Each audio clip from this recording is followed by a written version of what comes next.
গণভোটের গণরায় যারা বাস্তবায়ন চায় না তারা একটা স্বৈরাচারের দোসর। আপনাদের জন্য আগামী 5 বছর বরাদ্দ নাই, আগামী 3 বছরের ভিতরে শহীদ ওসমান হাদির কথা বাস্তবায়ন হবে। গণভোটের গণরায় যারা বাস্তবায়ন চায় না তারা একটা স্বৈরাচারের দোসর। যারা গণভোটের গণরায় মানে না তারা পার্লামেন্টে থাকার অধিকার রাখে না।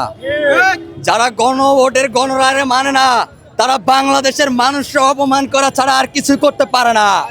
তাদের জন্যই বাংলাদেশ না। আমরা চাই গণভোটের গণরায়ের মাধ্যমে বাংলাদেশে বাংলাদেশপন্থী সরকার গঠন হোক। বাংলাদেশের অলিতে গলিতে বিক্ষোভ মিছিল করা হবে যদি গণভোটের গণরায় মেনে না নেওয়া হয়। আমরা মনে করতে হবে যে খুব সহজে ছেড়ে দেব না।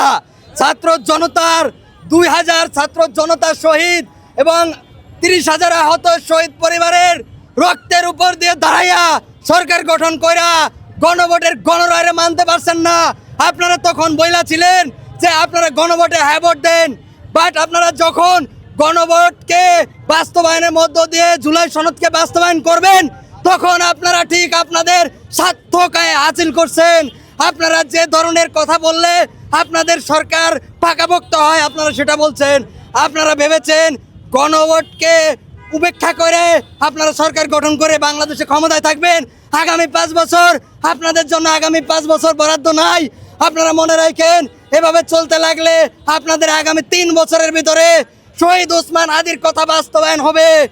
আর শহীদ ওসমান হাদির কথা অনুযায়ী বাংলাদেশের মানুষ চলবে।